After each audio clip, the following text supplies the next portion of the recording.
The phrase "God is dead" might conjure images of an atheistic victory parade, or perhaps a dark lamentation over the moral collapse of society. It's a declaration often wielded by different factions, twisted to fit a wide range of agendas. Some have taken it as a triumphant rejection of centuries of religious rule, celebrating humanity's supposed liberation from divine chains. Others see it as a dire prediction of cultural decay, a world spiraling into chaos now that the celestial watchman is no longer in the sky. But neither interpretation fully captures what Friedrich Nietzsche intended with this provocative statement. To truly understand Nietzsche's proclamation, we must first step into the turbulent world of 19th century Europe. It was a time marked by seismic shifts in how people understood science, morality, and existence itself. Enlightenment thinking had begun to erode centuries of religious influence, and the rise of secular philosophies questioned age-old doctrines. Nietzsche, a German philosopher with a sharp, unyielding intellect, observed these changes with a mix of fascination and dread. He wasn't merely declaring the end of belief in God. He was highlighting a profound transformation in the fabric of human existence. The belief systems that had long anchored morality, purpose, and society itself were disintegrating, leaving a void that, Nietzsche feared, we were unprepared to fill. Far from a call to celebrate, Nietzsche's declaration was a challenge. Without the guiding hand of religion, would humanity crumble under the weight of its newfound freedom, or would we find a way to forge new values? This question remains as pressing today as it was over a century ago.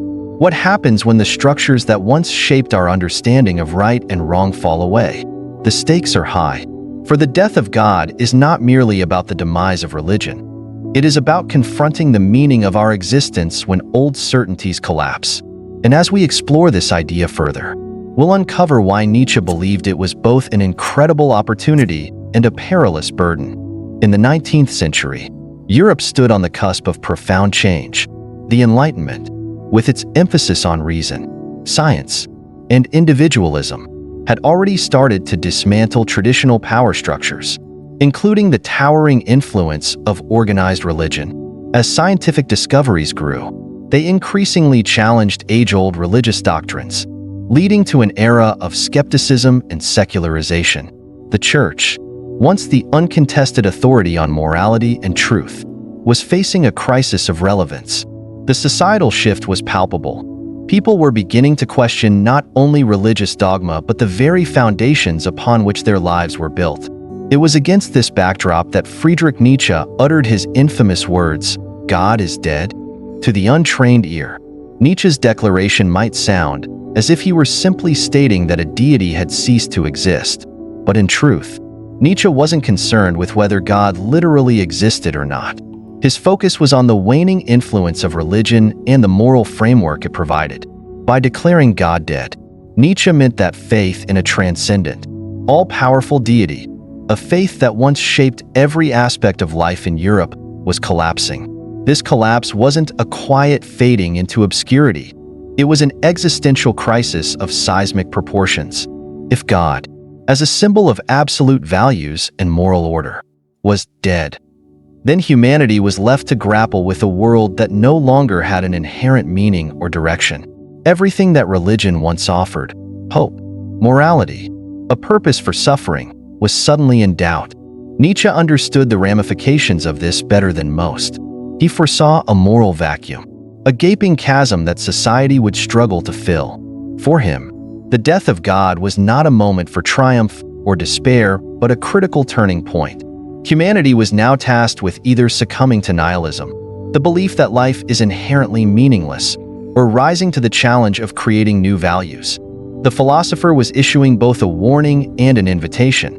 If we do not take responsibility for shaping our own moral compass, we risk succumbing to chaos. Yet, this complex idea has been repeatedly misunderstood and misrepresented. One common misconception is that Nietzsche's declaration was a celebratory proclamation of atheism's victory over religion. To those who adhere to this interpretation, God is dead symbolizes humanity breaking free from the shackles of religious superstition. It becomes a rallying cry for a purely rational, secular worldview, where science and reason reign supreme. In this reading, Nietzsche appears as the gleeful gravedigger of faith, leading humanity into a brave new world liberated from divine oversight. However, this interpretation misses a crucial point. Nietzsche did not see the collapse of religious belief as an uncomplicated triumph. In fact, he believed that the decline of religion would lead to a crisis of values and purpose, a challenge that humanity was ill-prepared to face. There was nothing to celebrate in this death. It was a wake-up call, not a victory march. Another prevalent misinterpretation casts Nietzsche's words as a grim prediction of cultural decay and moral anarchy. From this perspective, God is dead marks the beginning of the end, an era where ethics, meaning, and civilization itself would unravel. Those who adopt this view see Nietzsche as a prophet of doom, warning of a world lost in chaos and devoid of moral direction. While Nietzsche did indeed warn of the dangers of nihilism, he also offered a way forward. To focus solely on his pessimism is to overlook his challenge, to create new values that can sustain human life without reliance on divine commandments. For Nietzsche, despair was not the endgame. It was a symptom of a world in transition, and the only way out was to confront the existential vacuum head-on. These misunderstandings have persisted because they speak to deep-seated anxieties about modernity and secularism. The notion of a dead God touches a raw nerve, challenging the comfort of absolute truths and inherited beliefs. For those who yearn for a world grounded in religious certainty, Nietzsche's words might appear as a dangerous rejection of everything sacred. Conversely, for those who embrace secularism, it can seem like a license to discard tradition without considering the moral vacuum it leaves behind. This tension reflects the broader struggle of modern society to balance reason, faith, and the search for meaning in an increasingly complex world. By examining these interpretations, we can better understand why Nietzsche's declaration remains so provocative. It forces us to confront uncomfortable questions about the foundations of our moral beliefs and the role of religion in shaping our lives. Are we truly prepared to navigate a world without God? Or do we risk falling into the abyss of nihilism that Nietzsche feared? As we move deeper into Nietzsche's ideas, we'll explore how he proposed to fill the void left by religion's decline and what it means for our pursuit of meaning today. The real implications of Nietzsche's proclamation that God is dead go far beyond mere philosophical musings or a critique of religion. At its core, it signifies the disintegration of a unifying moral framework that had, for centuries, guided Western society. Religion, particularly Christianity, provided a cohesive structure that not only governed individual morality but also shaped the collective ethics of entire societies. It dictated what was good and evil, established societal norms, and gave people a sense of purpose and a reason to endure suffering. When Nietzsche declared God's death, he was acknowledging the collapse of this structure, leaving a vacuum that would profoundly unsettle individuals and societies alike. The loss of this unifying moral framework created what Nietzsche saw as a void of values. With religion's influence waning, people were no longer bound by a common set of moral and ethical guidelines. The certainty that religion provided, an overarching belief in divine justice, a clear delineation of right and wrong, and the promise of salvation or punishment was suddenly gone. Without this structure, humanity was left adrift, facing a crisis of meaning and purpose. The challenge, as Nietzsche framed it, was not simply about disbelief in God. It was about the far-reaching consequences of living in a world where the moral compass was no longer tethered to something absolute and transcendent. Nietzsche viewed this moral vacuum as both a danger and an opportunity. On one hand, he feared that without a unifying structure, society would descend into chaos and nihilism, a state where life is seen as inherently meaningless and values become arbitrary. This threat of nihilism was, in Nietzsche's eyes, a very real and pressing danger. He saw it as a disease that could sap humanity's will to strive, to create, and to achieve greatness. When people no longer have a higher purpose to serve, there is a risk that they will become apathetic, passive, and disconnected from any sense of deeper meaning. On the other hand, Nietzsche believed that the death of God presented an unprecedented opportunity for individuals and societies to redefine their values. In the absence of religious dogma, people were free to create their own moral frameworks and to seek out new sources of meaning. This act of value creation, however, was not something to be taken lightly. It demanded immense strength, courage, and self-awareness. Nietzsche challenged humanity to rise to this task, to become what he called the Übermensch, a person who transcends traditional values and creates their own path in life.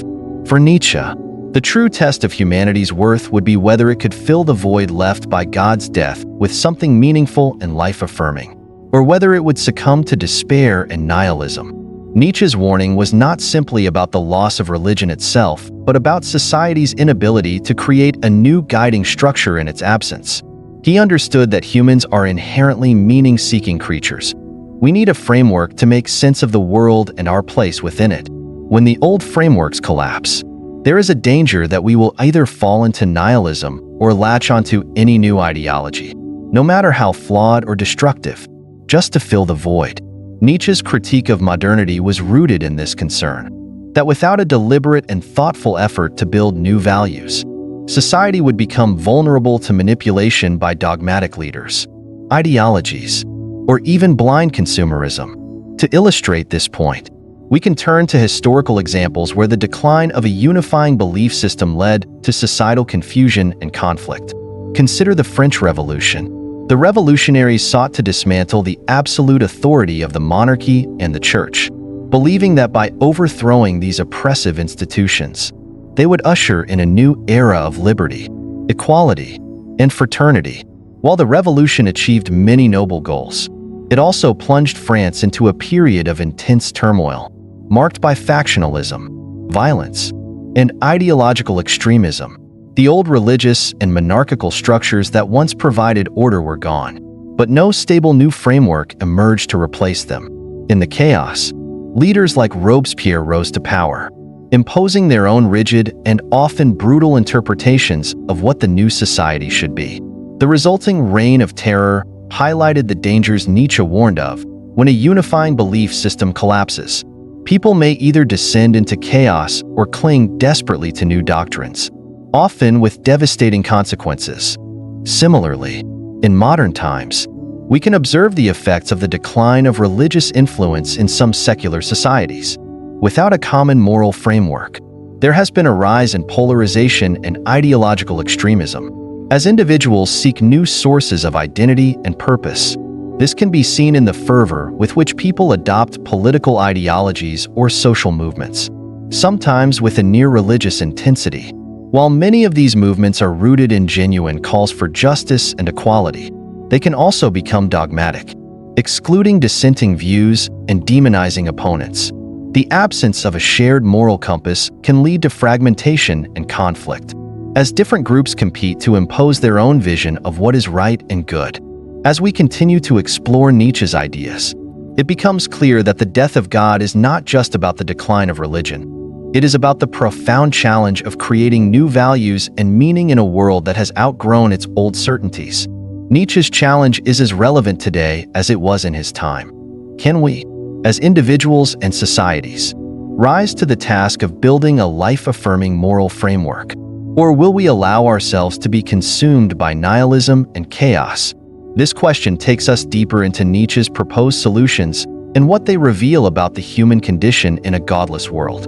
Misinterpretations of Nietzsche's declaration, "God is dead," tend to swing between two extremes, neither of which captures the true depth of his philosophical message. On one hand, there is a triumphalist interpretation that frames Nietzsche as a cheerleader for atheism, celebrating the downfall of religious authority as a liberating victory for humanity. From this perspective, God is dead becomes a symbol of progress and enlightenment, marking the end of oppressive religious dogma and the dawn of a purely secular and rational era. For adherents of this view, the death of God represents humanity's freedom from the constraints of divine commandments, allowing reason and science to lead the way. However, this triumphalist misunderstanding oversimplifies Nietzsche's intent and misses the complexity of his philosophical critique. Nietzsche was no mere advocate of atheistic triumphalism. He recognized that the decline of religious belief was not simply a victory but a profound loss that would leave humanity vulnerable. By reducing Nietzsche's message to a celebration of religious defeat, we overlook the immense challenges that he foresaw in a world without a unifying moral framework. The death of God, for Nietzsche, was not a celebratory announcement but a crisis. It was a moment of reckoning that forced humanity to confront the void left by the collapse of religious values. What would fill the gap? How would people find meaning and purpose without the guiding hand of religion? To Nietzsche, the death of God was a warning, a call to create new values and redefine the foundations of human morality. Triumph alone could not resolve the existential void. It demanded courage, creativity, and a willingness to confront the unknown. On the opposite end of the spectrum lies the nihilistic interpretation of Nietzsche's words. Those who view God is dead as a purely nihilistic statement believe that it marks the beginning of a world stripped of meaning, purpose, and morality. From this perspective, Nietzsche is seen as a prophet of doom, heralding the descent of humanity into chaos and despair. For those who adhere to this view, the death of God is synonymous with the death of hope. If religious values and divine purpose are no longer valid, then life itself must be inherently meaningless, a bleak outlook that leaves little room for anything but existential despair. But this interpretation, too, fails to capture the full scope of Nietzsche's vision. While Nietzsche did recognize the dangers of nihilism and its potential to consume societies and individuals, he did not view it as an inevitable endpoint. Instead, he saw it as a transitional phase, a necessary period of reckoning before the creation of new values. In Nietzsche's eyes, nihilism was not the end of the road but a challenge to overcome. He believed that humanity had the capacity to create its own values and find new meaning in a world without God. The death of religious authority was a crisis, but it was also an opportunity for individuals to exercise their will to power and become the architects of their own lives, rather than succumbing to despair. Nietzsche urged humanity to rise above nihilism and embrace the freedom to define new paths forward. These polarized views of Nietzsche's declaration reflect broader tensions within modern discourse. On one hand, the triumphalist perspective resonates with some forms of extreme atheism that view religion as an outdated relic to be cast aside in favor of science and reason. While there is certainly value in challenging oppressive religious doctrines and promoting critical thinking, reducing Nietzsche's philosophy to a mere celebration of secularism fails to acknowledge the deeper questions he raised about meaning, morality, and human purpose. Triumph without reflection risks replacing one dogma with another, leaving society just as vulnerable to ideological extremism and moral emptiness. On the other hand, the nihilistic interpretation can be seen in certain aspects of popular culture, where themes of existential despair, moral relativism, and meaninglessness are prevalent. From films and literature that explore the dark side of human existence to subcultures that embrace nihilistic attitudes as a form of rebellion, the idea that life is inherently meaningless can become a self-fulfilling prophecy. But Nietzsche would not have endorsed passive resignation to despair. Instead, he would have challenged those who flirt with nihilism to confront their own values and create something meaningful out of the chaos. In today's world, we see echoes of both misunderstandings in the ways people engage with questions of faith, morality, and purpose. Extreme atheists may scoff at religious beliefs without offering a compelling alternative for constructing meaning. Meanwhile, nihilistic tendencies can manifest as apathy, cynicism, or even hedonism, reflecting a deep-seated uncertainty about what matters in a post-religious world. Nietzsche's message, however, was neither to celebrate the death of God as a victory nor to accept it as a reason for despair. His challenge to humanity was to embrace the freedom that comes with the loss of divine authority and to take responsibility for creating new values and meaning in a world that no longer provides easy answers. This understanding of Nietzsche's philosophy invites us to reconsider our own approach to meaning and morality in the absence of religious certainty. It asks us to confront the void left by the collapse of traditional structures and to have the courage to create something new in their place. As we move forward, we must explore how Nietzsche's ideas about value creation and individual responsibility offer a path beyond both triumphalism and nihilism. A path that empowers us to shape our own destinies in a world without predetermined meaning. Faced with the existential crisis unleashed by the death of God, Nietzsche proposed a radical solution: the creation of a new kind of human being capable of transcending traditional values and forging a path forward. This ideal was encapsulated in his concept of the Übermensch, often translated as Overman or Superman. For Nietzsche, the Übermensch represented the highest potential of humanity, a figure who could rise above societal norms, religious dogmas, and inherited values to create their own meaning in a world devoid of divine guidance. It was an answer to the moral vacuum left by the decline of religion, a way to move beyond nihilism by embracing the freedom and responsibility that come with value creation. At its core, the Übermensch is not a Superman in the physical or literal sense. Nietzsche was not calling for a genetically superior or physically dominant being. Instead, he envisioned a person of exceptional strength of will, creativity, and self-mastery. The Übermensch is someone who can confront the abyss of meaninglessness, look it squarely in the face, and craft new values and ideals that reflect their own unique vision. This process of value creation is not about adhering to pre-existing doctrines or seeking validation from external authorities. Rather, it is about the individual's power to shape their own life and give meaning to their existence, free from the constraints of inherited morality. Nietzsche's call for individuals to create their own values was both liberating and daunting. He recognized that breaking free from the chains of traditional morality was no small feat. It required immense courage and self-awareness. The Übermensch does not seek comfort in conventional beliefs or established norms. Instead, they are willing to challenge and, if necessary, destroy those values that no longer serve a meaningful purpose. This creative challenge is what distinguishes the Übermensch from the passive nihilist who simply succumbs to despair or the conformist who clings to old values out of fear. For Nietzsche, the act of value creation is inherently life-affirming. It is an expression of the will to power, the drive to shape and transform one's own reality. Unfortunately, the concept of the Übermensch has been widely misunderstood and misrepresented, particularly in popular culture. One of the most common misinterpretations is the notion of the Übermensch as a Superman, in the sense of a physically dominant or superior individual who asserts power over others. This distorted view was fueled, in part, by political movements that sought to co-opt Nietzsche's ideas for their own purposes, twisting his philosophy into a justification for tyranny and domination. However, this reading is fundamentally at odds with Nietzsche's original intent. The Übermensch is not about brute strength or domination. It is about self-overcoming, personal growth, and the creation of new values. To reduce it to a caricature of a power-hungry figure is to miss the profound philosophical challenge Nietzsche posed. Consider the ways in which the concept has been misused. In certain nationalist and fascist ideologies, the Übermensch was falsely appropriated to justify notions of racial superiority and authoritarian rule. Nietzsche himself would have been horrified by such a perversion of his work, as he despised dogmatism and rigid hierarchy. His philosophy was aimed at the empowerment of the individual, not at the creation of oppressive systems.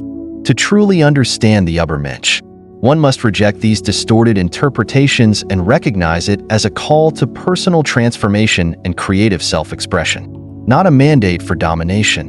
On the other hand, there are meaningful applications of the Übermensch concept that resonate with Nietzsche's original vision. Consider the example of individuals who, in the face of profound adversity, refuse to be defined by their circumstances. Instead, they choose to reshape their lives, create their own values, and find purpose in ways that defy societal expectations. This might be seen in artists who challenge conventional norms, philosophers who dare to question deeply entrenched beliefs, or leaders who guide their communities with a vision rooted in authentic self-knowledge rather than dogma. The Übermensch embodies the courage to live according to one's own terms, to break free from inherited structures, and to embrace the uncertainty of life with open arms. This process of value creation is not about rejecting all tradition or morality for its own sake.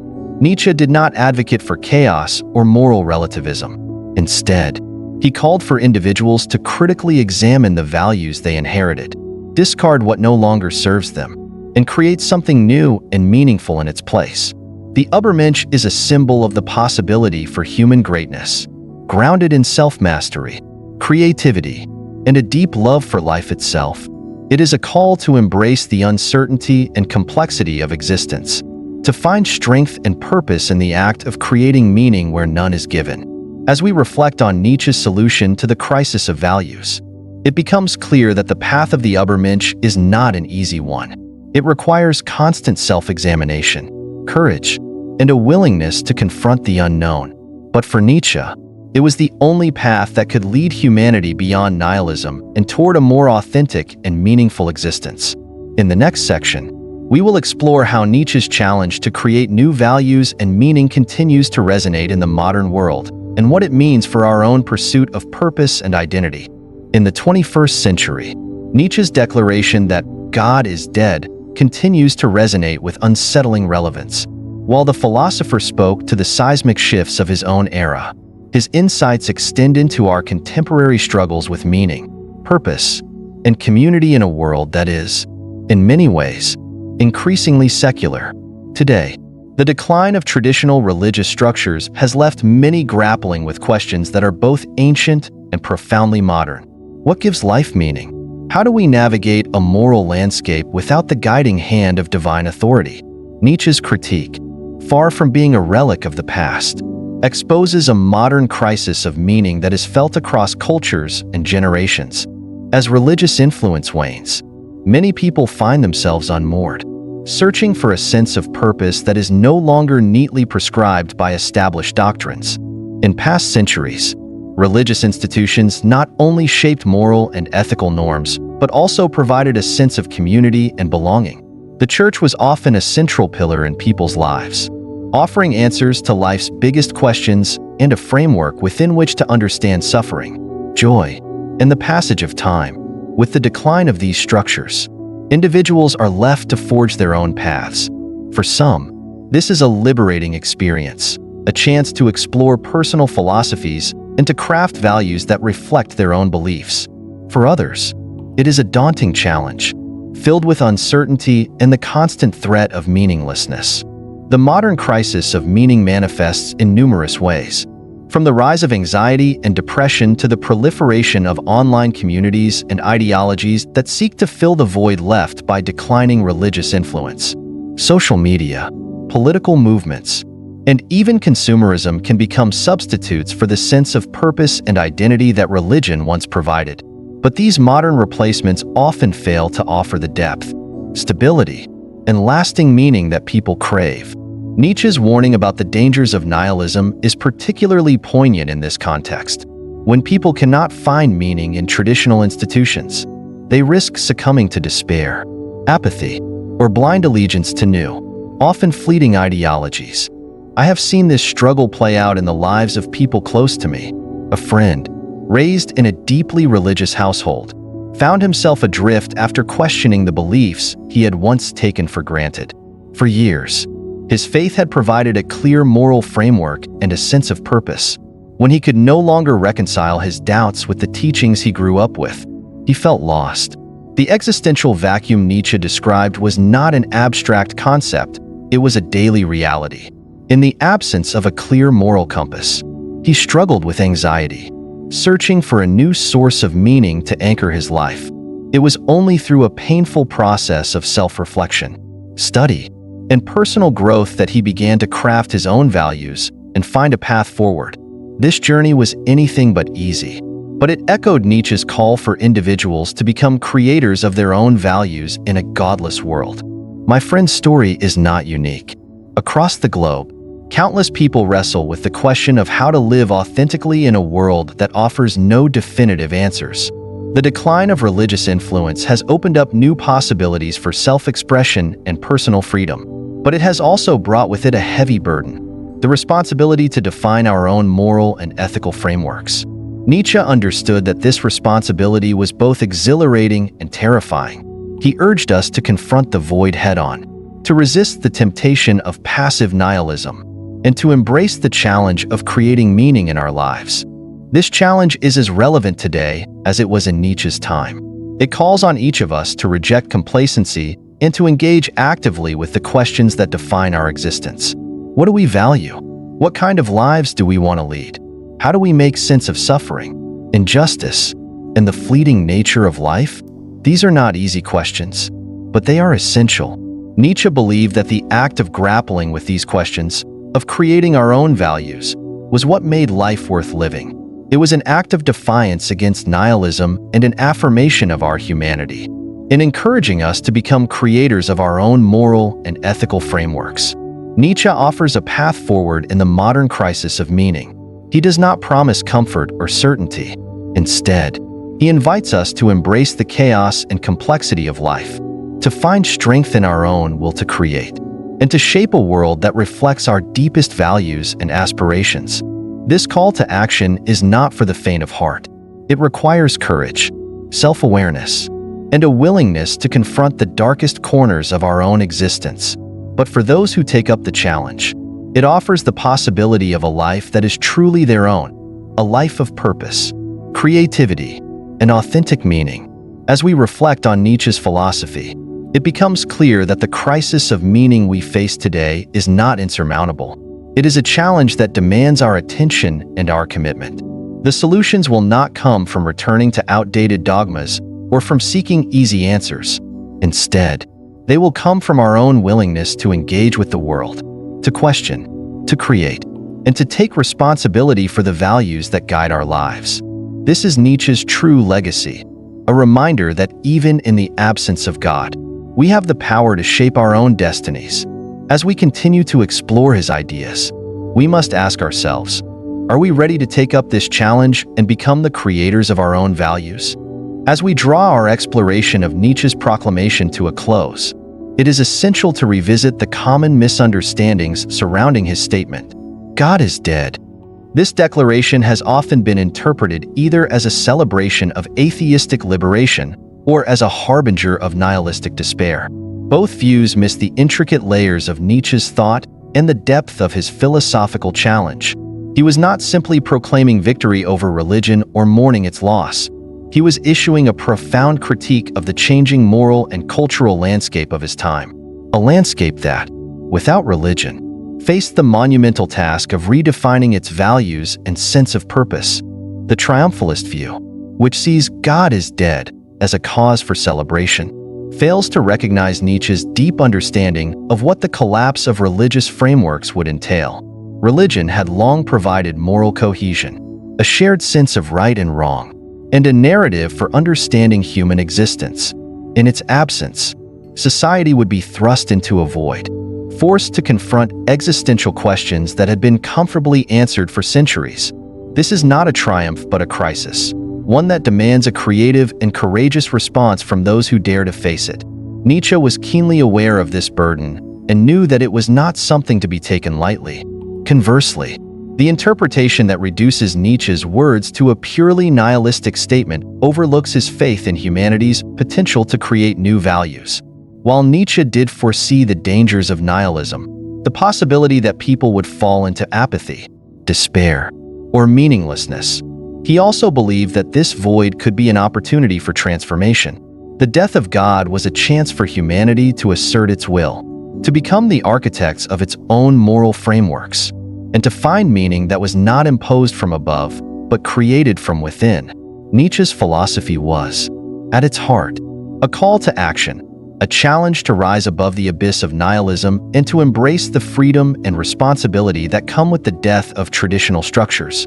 Understanding the true meaning of God is dead requires a willingness to grapple with complexity and to reject simplistic interpretations.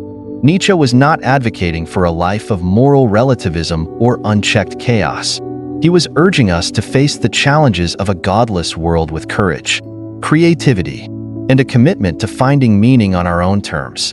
His words remind us that the decline of religious influence leaves a vacuum, But it is up to us to fill that space with values that reflect our highest aspirations and deepest truths. In a world where traditional structures have shifted, Nietzsche's challenge is more relevant than ever. As we navigate the complexities of modern life, we must ask ourselves, what values will we choose to live by? How will we create meaning in a world that no longer offers easy answers? Nietzsche's declaration is a call to take responsibility for our own lives, to become creators of our own moral landscapes, and to engage with the world around us in a way that is authentic and life-affirming. As you reflect on Nietzsche's message, consider this. What does it mean to live in a world where God is dead? How can we, as individuals and as a society, rise to the challenge of creating our own values and finding our own purpose?